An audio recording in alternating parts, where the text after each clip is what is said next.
وصلی وسلم وبارک علی نبینا المصطفى وعلى آلہ وعلى اصحابہ نجوم الهدى وقادة التقى اللهم وفقنا لما تحب وترضى من القول والعمل وجنبنا الفواحش والمعاصي والخطايا والزلل اللهم آثرنا وأكثرنا وأصلح لنا شأننا كله لا إله إلا أنت أما بعد أعوذ بالله من الشيطان الرجيم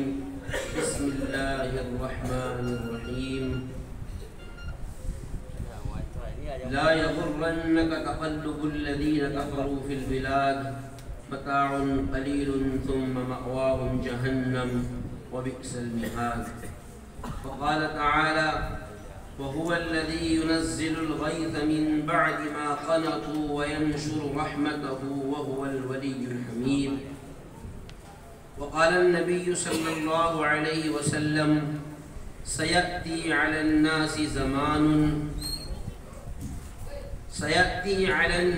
سنوات خداعات يصدق فيها الكذوب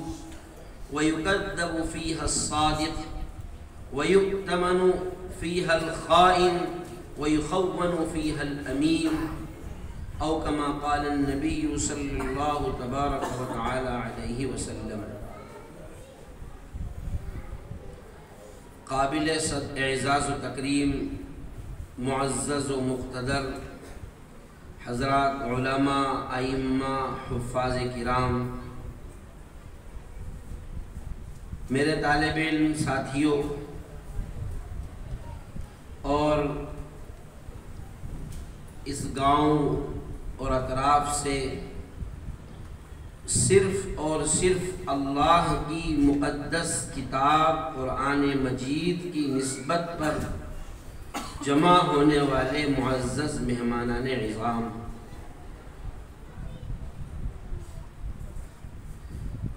شروع سے ہی آپ حضرات سن رہے ہیں کہ آج کی یہ مجلس اور آج کا یہ جلسہ، آج کا یہ اجتماع قرآن مقدس کی تکمیل کی مناسبت سے انعقاد پذیر ہے۔ اس میں در حقیقت اس جلسے کے روح رواں تین لوگ ہیں۔ نمبر ایک، وہ ماں باپ جنہوں نے اپنے جگر گوشوں کو، اپنے کلیجے کے ٹکڑوں کو، اپنے منظور نظر کو اور اپنے بچوں کو گھر کی سہولیات چھڑا کر کے مدرسے کی چہار دیواری میں یہاں کے ایک منظم نظام کے تحت اور ایک بااصول نظام کے تحت اپنے سے جدا کر کے اس ادارے کی چہار دیواری پر اعتماد کر کے اپنے بچوں کو ادارے کے حوالے کیا۔ سب سے پہلے تو وہ مستحق آج کے اس اجلاس کی مبارکبادی کے وہ ماں باپ ہیں۔ دوسرے نمبر پر مبارکبادی کے قابل وہ طلباء ہیں جنہوں نے اپنے ماں باپ کے لاڑ پیار کو چھوڑ کر اپنے گھر کا کھانا پینا چھوڑ کر اپنے گھر کا عیش و آرام چھوڑ کر اپنے گھر کی تمام سہولیتیں قربان کر کے مدرسے کے اس نظام کے تحت جس میں اکثر و بیشتر اصول اور قانون ان کے مزاج کے خلاف ہے، اس کے باوجود بھی اپنا ایک ٹارگیٹ، اپنا ایک ہدف، اپنا ایک مقصد سامنے رکھ کر کے چہار دیواری میں رہ کر مقصد کی تکمیل کے لیے کوشاں رہے وہ عزیز طلبہ کرام جنہوں نے قرآن کریم کے حفظ کی تکمیل فرمائی۔ تیسرے نمبر پر جنہوں نے ان دونوں سے زیادہ قربانیاں دے کر کے، جنہوں نے اپنا سب کچھ داؤ پہ لگا کر کے اپنی تمام راحتیں، اپنے گھر والوں کی راحتیں قربان کر کے اور مخلصانہ طریقے پر صرف اور صرف اللہ کی محبت میں بہت معمولی تنخواہوں پر، بہت معمولی مشاہروں پر، بہت معمولی سی اجرت پر، جو میرے اپنے ذاتی خیال میں شاید ایک دہاڑی کرنے والے، ایک مزدوری کرنے والے، ایک پھاوڑا چلانے والے، ایک تگاری اٹھانے والے اور ایک ٹھیلا ڈھکانے والے اور ایک ریڑی لگانے والے مزدور اور اجیر سے بھی میرے خیال میں کم ہے، لیکن اس پر بس ایک جنونی انداز میں، ایک عشقیہ انداز میں اللہ اور اس کے رسول کی محبت میں اپنا سب کچھ ان بچوں کے پیچھے لگا کر کے ان کو آج اس مقام تک پہنچایا کہ لوگ آج کے بعد ان کے نام کو چھوڑ کر کے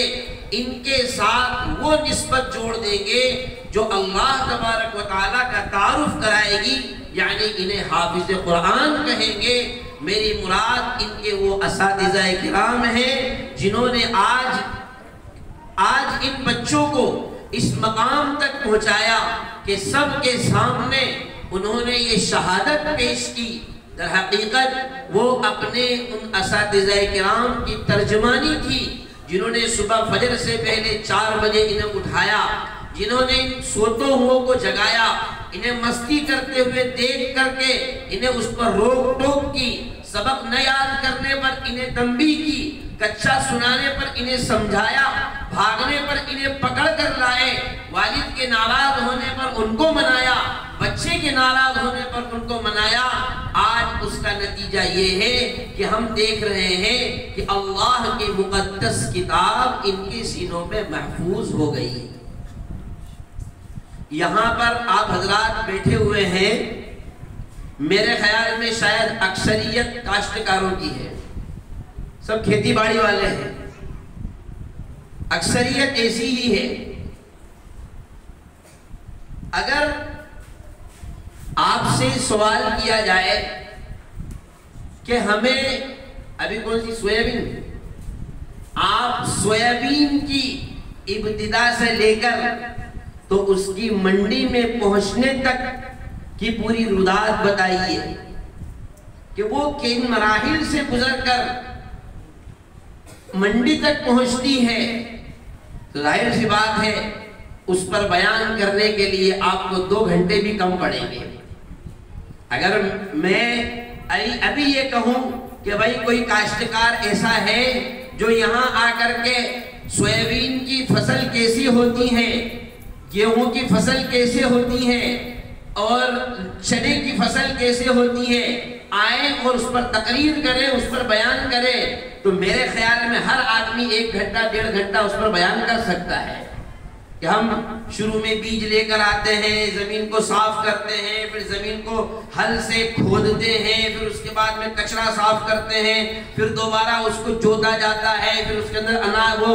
بیج ڈالا جاتا ہے، پھر تھوڑے بہت پودے آنے لگتے ہیں، پھر صفائی کی جاتی ہے، پھر تھوڑے بڑے ہوتے ہیں، پھر صفائی کی جاتی ہے، ہرے ہرے ہوتے ہیں تو کچھ کھاتے ہیں، کچھ اس میں سے ایسی رہتے ہیں، پھر دھوپ نکلتی ہے، وہ پکتے ہیں، ان کی کٹائی ہوتی ہے، ان کی چھٹائی ہوتی ہے، ان کے ساتھ ایسا کر کے بہرحال وہ منڈی تک کے پہنچانے کا پوری تفصیل آپ بیان کر سکتے ہیں، یہ بات پکی ہے۔ کیوں؟ اس لیے کہ آپ اس کے ماہر ہیں، یہ آپ کے روزانہ کا مشغلہ ہے، یہ آپ کی زندگی کا جز ہے، یہ آپ کی زندگی کا ایک حصہ ہے،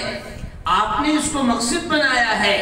آپ کو اس کے پیچھے کچھ نظر آ رہا ہے، آپ کو اس کے پیچھے وہ نوٹ دکھ رہے ہیں جو منڈی میں جا کر کے آپ کو ملنے والے ہیں، وہ پیسے نظر آ رہے ہیں جو منڈی میں جا کر کے آپ کے اکاؤنٹ میں ٹرانسفر ہونے والے ہیں، اسی لیے تو آپ اتنی